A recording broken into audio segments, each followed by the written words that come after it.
A, and thank you for clicking play. Let's look at this. Let's look at the Raspberry Pi 400. And I just want to basically, because I've not played with a Pi at all, I've not played with Linux at all, so I've not put anything like Pi Mega 1.5 or anything, which I'm eagerly anticipating. I just want to see what it's like to boot this thing up as a complete noob to Pi, to most things Linux, and just have a bit of a play with this wonderful device. There are a million and one unboxings and detailed looks at this thing, so let's have some fun, shall we? Okay, that's a Pi in a box. Let's unbox it, is, you know, because unboxings are a thing, right?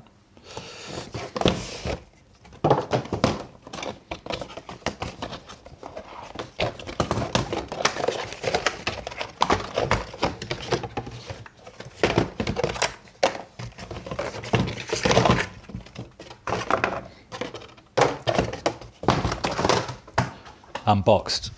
Oh no, wait, there we go. That fell on the floor. That's already on because it's plugged in. I thought function F10 was power. I don't know. Let's change this to HDMI. Oh, well that's not seeing it. So that's interesting.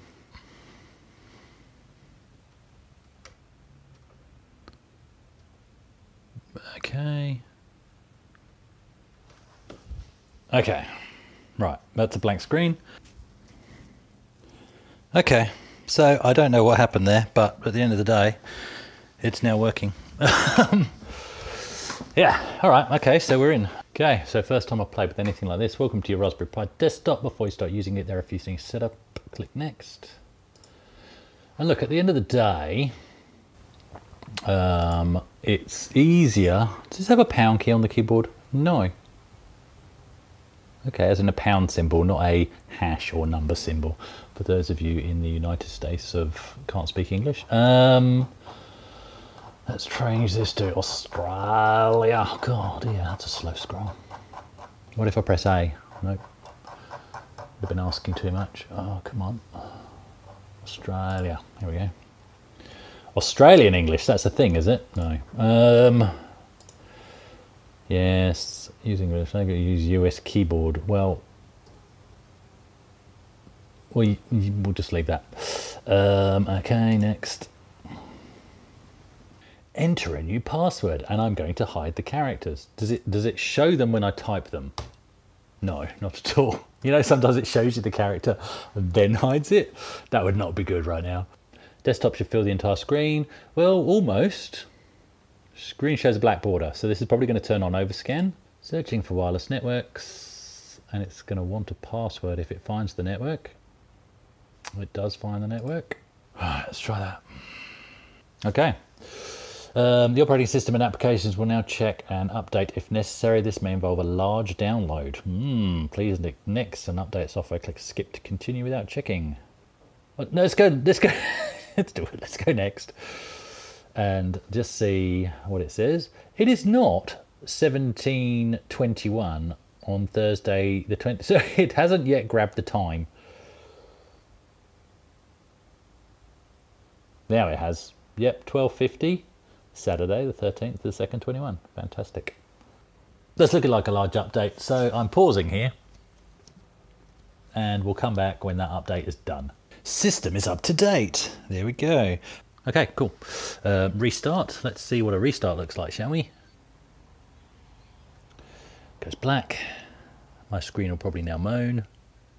So I wonder if the sort of boot up sequence is put out at a resolution that this screen can't see.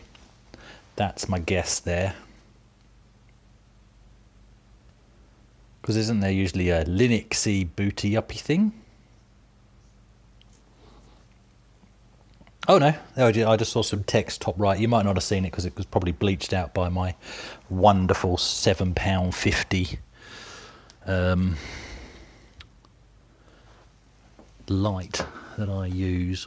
There we go, so it's booted up, and because it's now gone into overscan, annoyingly, you can't really see. I can't see the tools. So how do we fix that without being a... Okay. Fill screen with image.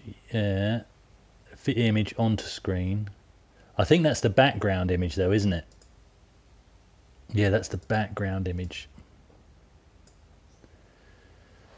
Okay. System. Because now actually I want to turn off overscan. And I don't know how I'm going to do that.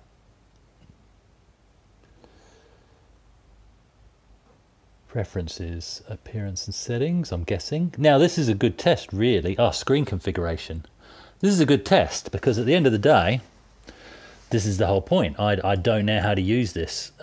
Screens. Yeah, okay, so that's just what screens. View. 1.8 instead of... Okay.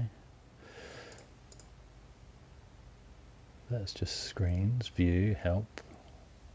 No, we never go to help, do we? Because we know what we're doing, right? Let's go there. Okay, so that's 1080, good. There's the frequency, so it's running at 60 Hertz. Right, left, inverted. Okay, so I'm not seeing anything there about turning off overscan. What's that? Panel settings. That was a right click. No, I think that's just the panel up the top there. Geometry. Margin. What do you reckon? Well, I'm adding a heap of margin, and that's at least bringing things into view left and right. Okay. Edge. Left. Oh, that's going to put it there. Okay. Oh, where's it gone? It's really off the screen now. Panel preferences. Okay. No. Okay, well, that's kind of semi-fixed it. It's not really a fix. So let's go back to preferences. Let's try appearance preferences. No, let's go Raspberry Pi configuration. All right. Okay, display. Screen blanking. I don't know what that is. Overscan. Okay, overscan is disabled. Enable.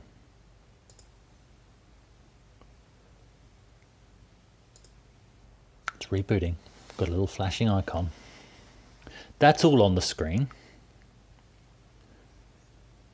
Yeah, that's more what I was expecting in terms of Linuxy stuff. Aha! Well, look, at the end of the day... oh no, I did right click before, didn't I? To go panel settings, and we'll get rid of that. And it means we've got this black border, so that's fine. I'd rather that than things going missing. And look, in all fairness, this is a TV, not a monitor, so it's going to adjust differently. So it's a TV that makes for a good monitor. It's one of those rare beasts, and I actually use it as my second monitor on my PC. But yeah, I'm happier with that. That's good. All right. So, out of the box, we've got programming stuff. Now, I'm quite interested in learning a bit more about things like the GPIO port and what I can do with it. A bit like programming Lego and stuff back in the day with a BBC Micro, so that's something I want to get into. You've got some Smart Sim, so I don't know what that is. We'll have a play with that. Office. So you've got LibreOffice out of the box, so that's nice. We've got the internet. We'll jump into that in a minute. Sound and video, so VCL is installed out of the box. Graphics and games. Ooh. Minecraft for Pi is already there. Soccer. All right. Before we do that, let's do something that's going to make some noise. Volume control there is 100. Okay, that's up.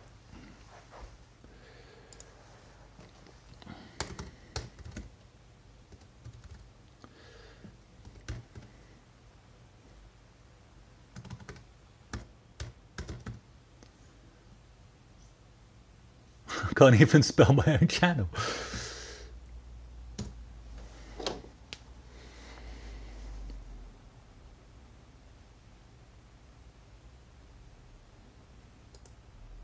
Okay, yeah, okay. Working it out. Let's see what we got. Colours on this screen are a bit off with this, to be honest. Let's go this one. Just want to hear some sound. Because I have heard you can run into sound issues. Nope, she's fine.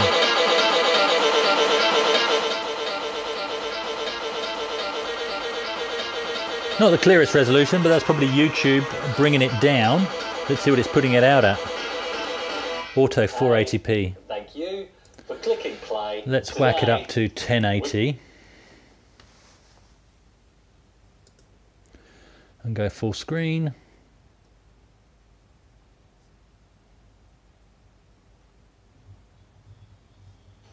We're going to look at my least favourite type of computer, and that's an Apple. So just to make it better, it's only right that we also Well, there we go. do one. Okay, so that was my first experience of using a Raspberry Pi. And I have to say, that was quite smooth. Don't know why I had that issue with the screen not being seen at the start, but again, I think that is to do with my screen, not to do with the Pi. And equally, this issue with the overscan, that's a screen issue. But that does raise one thing. You see, most monitors that have HDMI will not always have, in fact, they usually won't have built-in speakers, whereas obviously a TV does. And that's what this is. So that's where I have seen other people raise the issue of the fact that there's no audio jack on this. And so I can see maybe some people being caught out by that. They've plugged it into a monitor and then they've got no sound, funnily enough. So unless you have an audio feed out of your monitor, that is going to create an issue. But other than that, I mean, nice and easy to set up. Of course, designed so that you don't have to have a monitor. You can plug it into a TV. But then you're going to fall into that overscan trap. Download took some time, but that was optional. Probably about 40 minutes in all at a guess. But I was off doing other things while it did its thing. But intuitive, if you've used a computer, you can use one of this. And I'm excited about what it actually comes bundled with. The fact that it comes with some games in there. And it comes with some productivity apps. So from here, I will definitely, I'll do some more videos, not tutorials. This is just my first impressions as I discover each thing, I guess. But yeah, I think that's a great device. Over here in Australia, this kit cost me $150. But that's the great thing. It's a full-on computer for that price. So I'll put a link into where I got it from. I did actually pay 50 cents for a placeholder with the official authorized Australian reseller. And I never heard anything from them. They didn't seem to have any in Australian stock. And I did double check the website and went back to the pi.org.co.uk or the UK website, made sure they were listed as and it was the official reseller, but so it was actually another one, Core Electronics, I think, that I went to and actually got it because they had it in stock and it was here within about a week from the Eastern States. So that's great. All right. So yeah, that was Australian price, obviously. So what's that? That's about 75 pounds. For the kit, so that's pretty good. Fully functional computer. I like it. It's turned into a bit more of a serious video. No real humour in this, but I like it. Oh, here's some for you. When I first got it, what I was going to do before I even got it, I thought, I know what will make a funny video. Before I even use it, I'll rip it apart and respray it and customise it. Because from the pictures I'd seen, it just looked a bit girly. People apparently don't like that as a phrase, but that's what it looked like. And do you know what? In the flesh, it actually doesn't look as pink as it often comes across in photos and videos. And the other thing I'll say is, other commenters have said that it feels a bit cheap. It feels fine, and it actually feels a lot more solid. Has more weight to it in the hand than I was expecting. This, to me, feels like, and this is a good way to wrap it up, it really does feel like a modern rendition of what the microcomputer of the 80s and 90s was, and I know that's what they were aiming for. Big tick, that's exactly what it is. So there we go. There will be more on this. There will definitely be more, and I'll create a playlist. All right, cheers. Thank Thanks, guys.